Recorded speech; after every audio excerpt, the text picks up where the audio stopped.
Now it's 4 days to Budget 2013. Independent TD for Wicklow and East Carlow, Stephen Donnelly, is suggesting that no adjustment is necessary in order to reach the Troika target. And what's more, he has constructed a budget document which increases the number of teachers, lowers your property tax, makes childcare tax deductible, and makes your mortgage more affordable. Sounds like pie in the sky. So how is it to be done? Well, Stephen Donnelly is here to talk to us about it. First of all, Stephen, your reflections on that case that Claire Cullinan and her outfit are hoping to bring to the High Court on Monday. Morning, Pat. Thanks for having me in. As I listened to Claire talk about the case, I was put in mind of a gentleman who came into me in the constituency office in Wicklow recently. Near retirement, low income family. They're going to be evicted. They're miles behind in their mortgage payments. So they'll be evicted. The bank would sell the house, and then the couple would still be liable for the residual debt. So they'd be homeless, and they would have this residual debt hanging over. Homeless and indebted. From now until and they now die. Past working age, so they're not going to have he's probably got about 5 years left, but there's no chance of him kind of suddenly getting a $100,000 job or whatever it is. So I went through the figures with him and I said, hang on, this debt is about 10 times your income. How on earth did the bank ever lend you this money?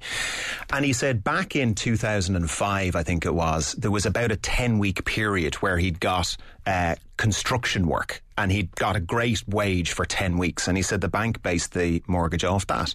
So when a temporary situation, several weeks worth of income, right? So what happened? The person who made the loan got the bonus. The shareholders of the bank will have got their dividends. The senior managers in the bank will have got their big bonuses. Remember, it was all based on the amount of money you lend, not good money lent. What happens to the couple? They're destroyed for their life. So to me, that was a perfect example of the spirit of what Claire is trying to do with this couple, that says, hang on a second.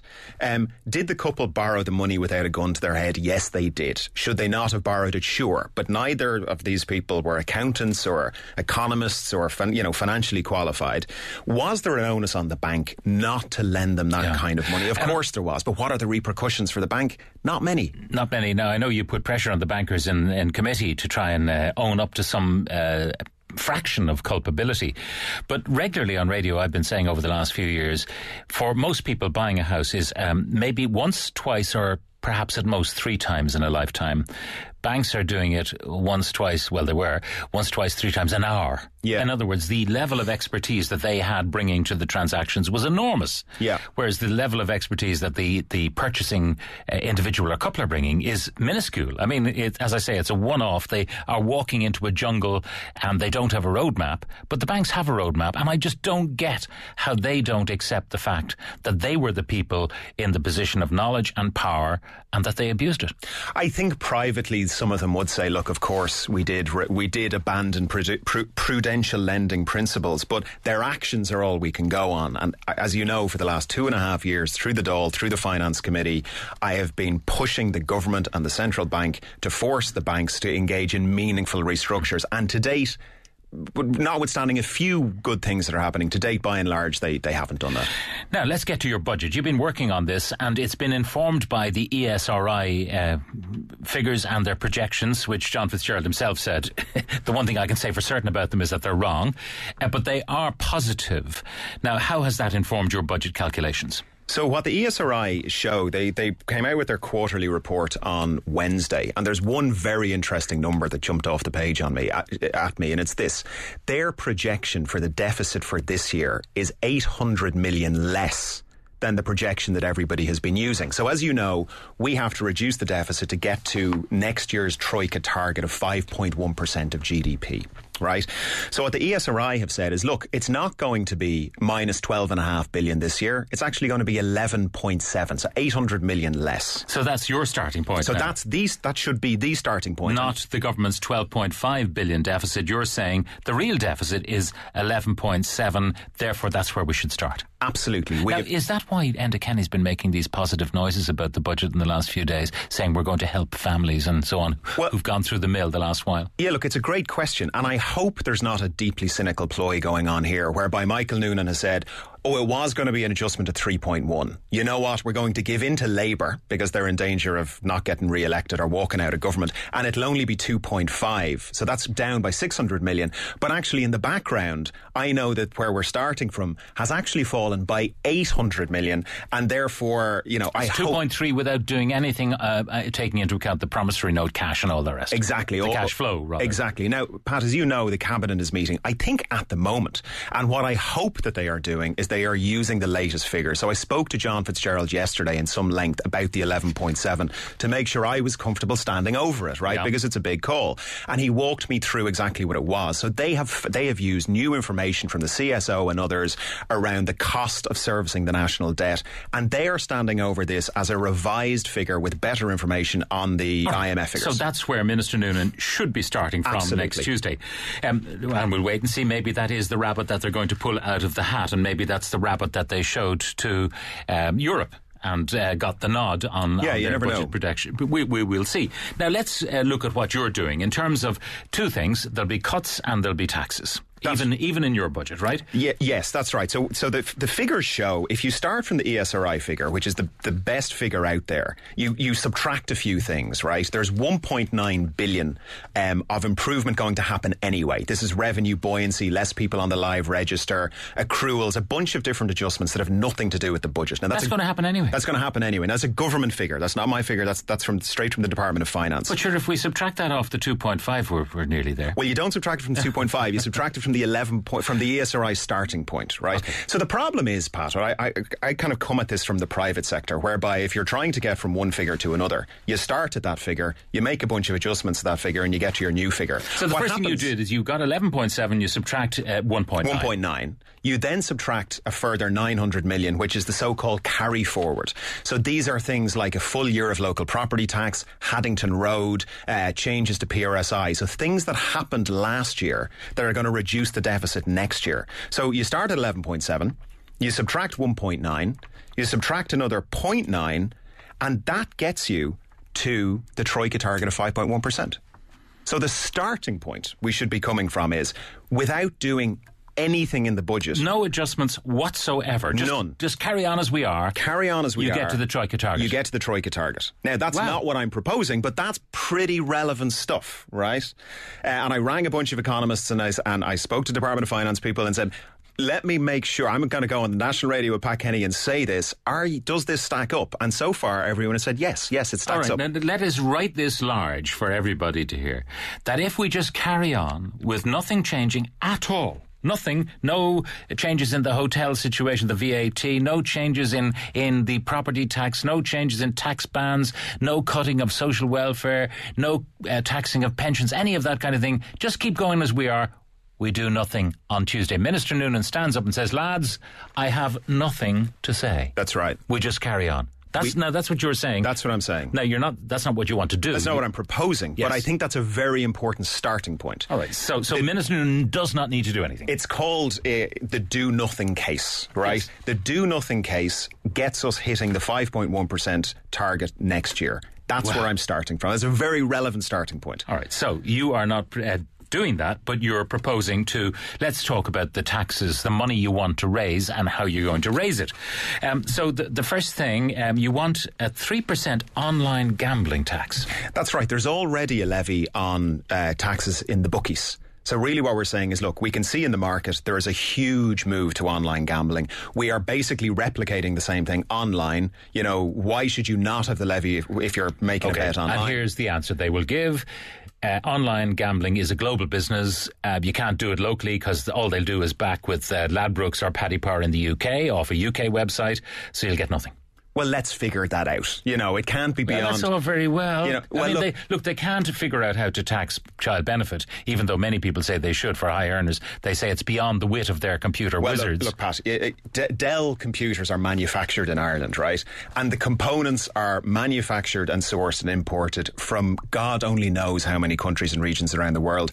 And yet somehow we figured out how to tax Dell on on all of that. So it has to be done. And no one can stand up and say, say, oh, well, we're not going to apply any taxes online because that's too complicated. The entire world is moving online. So it's the kind of thing we've got to figure out. But is Ireland Inc. the country to innovate in that regard? Anyway, that's one of your proposals. Yeah. Because on the other hand, all the time there's the do nothing proposal. That would only raise 60 million, so it's not necessarily a key component to your strategy. No, it's not. Now, a junk food tax, we had President Clinton in the other day, and he said rather than go for the fat tax, the sugar tax and so on in the US, that they brokered in his time an agreement with the food industry which was voluntary, and show them other ways in which they could make money by having, for example, water and fruit juice mixed, and they could make the profits that way. Yeah, maybe you could do that. But actually, Pat, in New York, which obviously, whereas Hillary Clinton was a senator, they were one of the first innovators in this trans fat ban. In all New York restaurants. The junk food tax would bring in about 160 million, and that's after you reinvest a bunch of it in positive eating and all of these things. Anyway, you probably wouldn't have too many people objecting to that besides the food industry itself. Whether it would, people would be arguing, is my food a junk food? How do you define junk food? Because all food is good if you're starving. Yeah, you can do it. You base it on things like fat, salt content and so forth. So it can be done. And remember, if you're a food producer, what do? Ideally, you start taking some of the salt out, you start taking some of the high fats and sugars out of your food. So you substitute towards healthier foods. And sorry, just on that's being done in the context of an obesity epidemic. I'm sure you know Dr. Donnelly is in Lockdown. There's an obesity epidemic happening, and that would go some of the way to addressing that as well. Now, the third revenue-raising element is a reduction in tax reliefs of 5%, which would raise 575 million. Now we're talking about serious cash. The junk food tax, 150 or thereabouts. 575 is serious money. Which reliefs would go? I put my hands up in here and say I don't have a definitive list. What I've done is based it off a report that said the total amount of tax reliefs being given. So, for example, if you're a high net worth individual and you invest in a movie, or you invest in all of these random things that the rest of us don't know about, there's years and years and years of lobbying to have tiny little things made tax deductible. So, as you know, there's figures out that show that the wealthiest people in the country actually pay significantly less tax than, say, someone on 40, 50, 60,000. You mean their percentage rate is much lower? Their percentage rate. Why? Because they're able to avail of all of these tiny little things. And you can really only do them if A, you have the money to invest, and B, you can afford kind of an expensive tax consultant to find them for you. So what I'm saying is, of the total amount of these that have been identified, let's just cut it down by 5%. Now, €1.20. Exactly. Now, that would net up 575 million. That's a lot of money. Yeah. Because that is 1/20th of the total amount of foregone taxes. Yeah. Which is, we give you an idea of how much foregone tax there may be some movement obviously on pensions and things like that. I mean, the minister was robbing people who had pensions by levying 0.6%, and that was seen as being for 3 years in a row. So it amounted to nearly 2% of your pension pot. Outrageous stuff. Yeah. Anyway, let's move on. Then on expenditure, where you want to cut it down, sick leave reforms, 175 million. Now they've been obviously trying to tackle this, but well, now it's time we did. We're in a crisis, and the sick leave regime in the public sector is preposterous compared to standard private sector practices. It needs to be shut down. There's a government report, which shows that if you just bring sick leave practices in line with normal private sector practice and sick leave, you save nearly 200 million. Just by saying, okay, we're going to standardise this across the business sector. This is what they do. I mean, you got benchmarks, so you got basically private sector wages.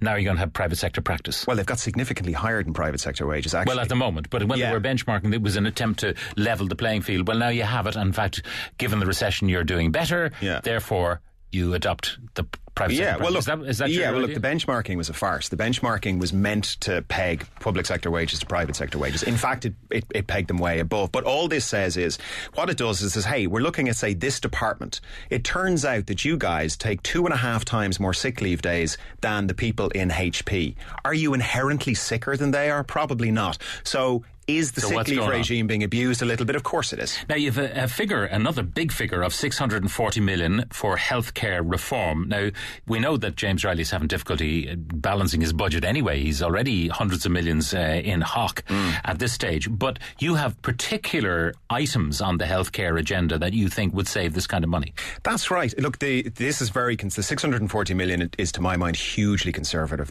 I believe, if a proper root and branch efficiency drive and effectiveness drive led by frontline staff was achieved, it's the kind of thing I used to do in my old job before I became a TD. I think actually there's billions there. So all You're I've talking done, about bottom-up reform. absolutely. So you let the nurses and the doctors and the janitors and the porters and the managers come up with the savings because they know where they are. A bunch of trade union officials and politicians sitting in buildings off Kildare Street doing the centralised negotiation, that's stuff from the 1970s. The world has moved on. There's a huge opportunity to improve effectiveness. So you're talking about workplace reforms. That's one thing. What else? You're talking about generic drug so specifically, all I did on the 640 million was look at the comprehensive review of expenditure, a government document, and said, right, if we just did the move to generics, best practice procurement and proper charging for private beds in public hospitals, you'd get 640 million. I believe the figure, if it was done properly, would be far more. So you believe James Riley's not really doing his job? I don't think proper public sector reform is done in this country or understood in this country. Yeah. By the way, the private beds issue is a problem because obviously there are more and more private hospitals who are offering a more comprehensive service. I mean, obviously, stroke, heart attack, you might still end up in a public hospital where you don't need a private bed. You just want the best of care, which you will get there. But it'll come to the point where people, the insurers, the VHI and Aviva and all the other people will say, hang on, we're not paying James Riley's fees in public hospitals. We will go to the Beacon or we will go to wherever is doing this stuff. We're not going to pay because it's more expensive. A public bed is now more expensive than a private bed. Yes, inevitably, but for now the comprehensive review of expenditure has identified a big saving there. Ultimately, where I'd like to get to it is, it actually doesn't matter whether you go to a public hospital or a private hospital. Your state insurance, your insurance lets you go to, where you can get the best care. Other worker-led efficiency gains, again, that's a very vague kind of thing. I mean, that's the kind of thing that, a minister or an opposition spokesman comes up with without putting chapter and verse down. That's right. It's from a government figure. So again, all I've done is look to the comprehensive review of expenditure from 2011. So this is the civil servants coming back themselves and saying these are the savings we can make. I've taken healthcare out because obviously I've accounted for that in the 640 million and said just 20% of the savings already identified in the report, which could easily be brought in next year, would give you 545. So the expenditure line I get to, Pat, is about 1.4 billion. But I think what's important to say on it is what I'm talking about is a completely different approach to public sector effectiveness, which is done abroad, which I've been involved in abroad, and which works. Now, there's another one-off measure that you advert to, and that's bank pension, recoup and investment in job creation with the money that you get. So if you don't get it, you don't get the investment in job creation, but it's 1.1 billion, which was the subscription made to bank pension funds.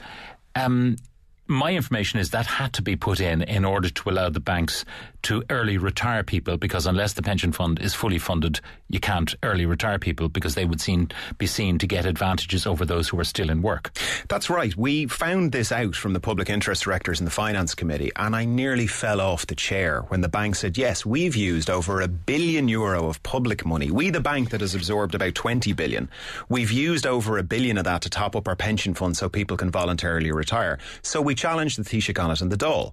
And he said, well, the reason we did it was to allow voluntary retirement. Well, I'm sorry, Pat, but other companies around the country... So so-and-so, the odious creature who gave you the loan that is now crucifying you, you are actually, as a taxpayer, paying for his retirement. Well, no, I wouldn't personalise it like that at all. Well, I would. I think there's very good people working in the banks. Now, this is a management decision. But the people that you were dealing with were probably the senior people who were giving loans out. Who are now retiring and getting out while the going is good. At the senior management level, yes. So let's be very clear on this. We challenged the Taoiseach on this directly, and he said that 1.1 billion was to allow voluntary redundancy. Oh, well, I'm sorry, but if you are in a bankrupt bank that has lent out a load of money that it shouldn't have lent out, and you've got 20 billion from the state to keep it going for whatever reason, it's okay to have non-voluntary redundancy. No other company, imagine any other company, the amount of people who've lost their jobs in this country is hundreds of thousands. And the government doesn't say, listen, do you know what, we'll top up your pension. Okay, so you say there's 1.1 billion that should be extracted from them one way or the other. And critically reinvested in job creation. All right, now let's look at what you're doing with the monies that you've raised through taxation, because, as you say, Minister Noonan needs do nothing, but he will do something. So you haven't mentioned, by the way, booze or fags or anything like that. You haven't touched them in your revenue raising, and that's obviously an option for the minister. Now, make childcare tax deductible at a cost of 70 million. I'm sure that's property costed. But the experience of every government scheme that gives tax deductions is that only increases the price of childcare. In other words, the practitioners will raise their fees to recoup some of that money. Well, not at all. I mean, look, they do that. Well, hang on. Look at one of the big items, which is the 9% VAT on the restaurants. I mean, I was listening on the radio on the way in this morning. A lot of restaurateurs saying we immediately passed that on. If you have a competitive market in childcare, then the costs do get passed on. Look, the context for this is this, Pat. We have a negative equity generation who are trying to raise their kids, who are dealing with more negative equity than they will ever pay off in their lives. We have the highest or one of the highest costs of childcare in the world.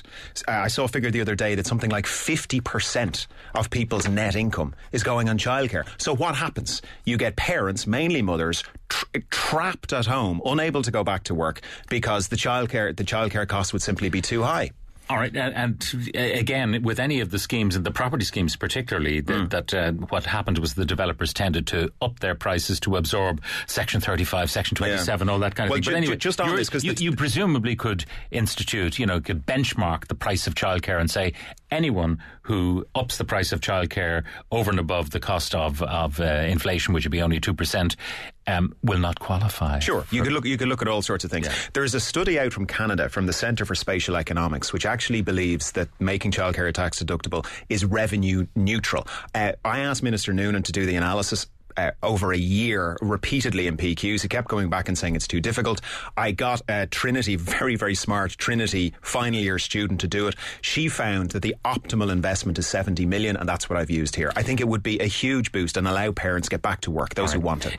Change the local property tax to net value of property. Now this means, I suppose, if you have a property that's worth 500,000, you owe the bank 400,000, you pay the tax on 100,000. That's right. That's right. Okay, so let's take that and say it's a good idea because the bank owns, charge them for the Well, I did rest. Propose that to Michael Noonan last year. That would actually make up maybe some of the 1.1 billion if they had to, for the bit that they own, pay the tax.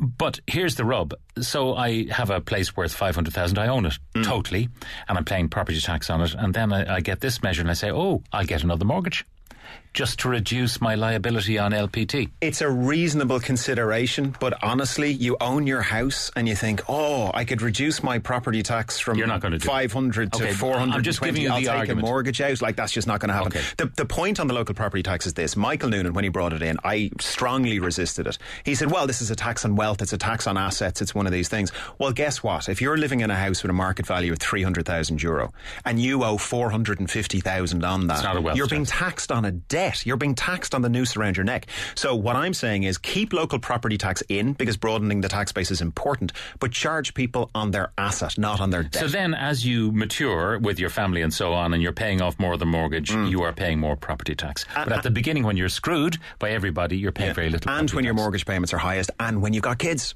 Exactly. It sounds like a very good idea. Thank you. Now, you've got some no-brainers here if you have the money to do it. 150 million spent on 10% more national school teachers, 120 million spent on 10% more secondary school teachers, increased grants to third-level institutions by 20%. You're costing all of this.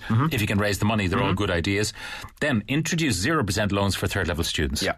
Fine. But who's going to have the money to do the banking on this? Because the banks are saying they don't even have enough money to do the ordinary lending that they're required to do. And secondly, what collateral do you have? I take my education, I pay for it on a loan, and then I shag off to Australia.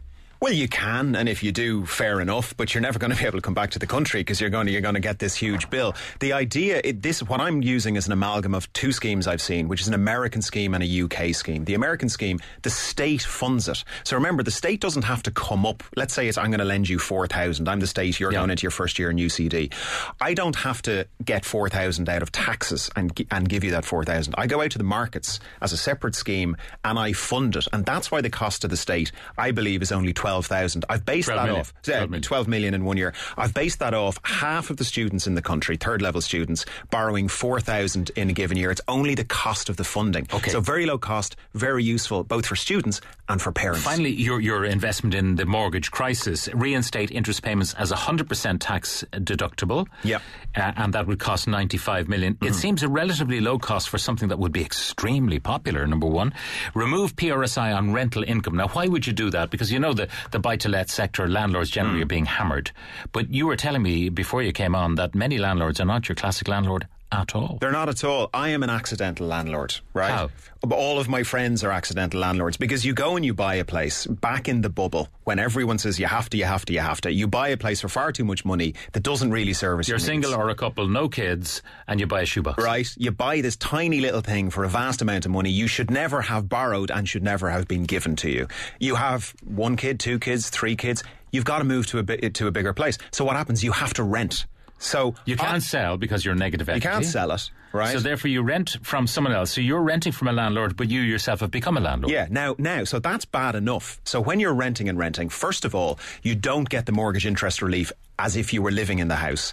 The second thing is, Fianna Fáil then came along after everyone had bought these things and said, well, you used to be able to take your interest on your mortgage off your rental income before you came up with your tax liability. In other words, like every business on earth, you get your revenue, you subtract your costs, and you're taxed on the difference. Fianna Fáil said, well, not for landlords. So you're only allowed to subtract 3/4 of your costs from your revenue. And if you did that in any other sector, that sector would close down. And then Joan Burton arrived into the Dáil at budget last year and said, not only that, but now we're going to charge you PRSI on the rental income. Now, if you charged shopkeepers tax on their income and said, as well as that, you're only allowed to subtract 3/4 of your costs from the revenue you're left for your tax liability, every shop in the country would close down. What has happened in the mortgage sector? 1 in 3 buy-to-let mortgages are now in trouble. I saw a report last week that 40% or 45% of the cases, the rental income isn't even covering the mortgage. So something has to be done. 2 other things. Fund support for mortgage holders who are restructuring at a cost of 10 million. What form would that support take? Very simple. A very small amount of money to the likes of MABS, New Beginning, all of those people who are working in the sector on this almost pro bono basis in a lot of cases. That's right. Very little fees. We've so many people, Pat, going in now that the banks have to engage in the restructuring. They're walking in. They've no representation. They don't know their legal rights. They don't know what the banks are doing with other people. A very small amount of money would provide huge support to those mortgage holders. And the final thing is mandate debt for equity as mortgage restructuring option. It should be, there is a menu that might include that in some banks, but you're saying make it, more, in other words, I can ask for it. Yes, and be given exactly. I have the right to ask for it. The situation we are watching the mortgage crisis nominally resolve in front of our eyes, and we're watching the Finance Committee every few weeks, right? And what's happening is the debts are being locked in. They're not being written out, right? So we have to find a solution that gets the debt off the shoulders but of the borrowers and doesn't come back every 3 years and say, so in simple case, I am in a house, I can afford to service a mortgage of 300 grand, there's 200 grand that I can't really afford to service. The bank then owns a fraction of my house, whatever it is. Redeemable when you die, so you never have to think about it again. The bank therefore has 200 grand worth of equity on their balance sheet, so their balance sheet is not impaired. Exactly. Critically, we the people do not have to give the banks any more money. It seems to be a silver bullet. In fairness to some of the banks, I've spoken to them privately, they've agreed to pilot it. I would like the governor of the central bank to say, if borrowers want this, subject to certain criteria, they get it. Yeah. Well, Stephen, it's a very interesting document. I've probably picked a few holes in some of the things, and you're travelling in optimism more than expectation, I suggest on this. But your starting point, which we returned to at the very beginning, is that Michael Noonan, given the new figures from the SRI, needs to do absolutely nothing. Needs to do nothing. Here's my main message, right? Based on the best information we have available, nothing is required. I have identified €2.2 billion of savings through revenue and expenditure, which we've gone through. They don't require any pay cuts. I would invest half of that 1.1 billion back in families, supporting the negative equity generation, resolving the mortgage crisis, and critically reinvesting in all three levels of our education. That can be done. And I still come in at 4.5% of GDP for next year versus Michael Noonan's 4.8%. So what I hope is that when Michael Noonan and Brendan Howlin walk in to talk to us at 2:30 next Tuesday in the Dáil, that they do not use the 12.5, they use the most up-to-date figures, and critically, whilst we continue to reduce the deficit, we start to reinvest in the country. Stephen Donnelly, TD, thank you.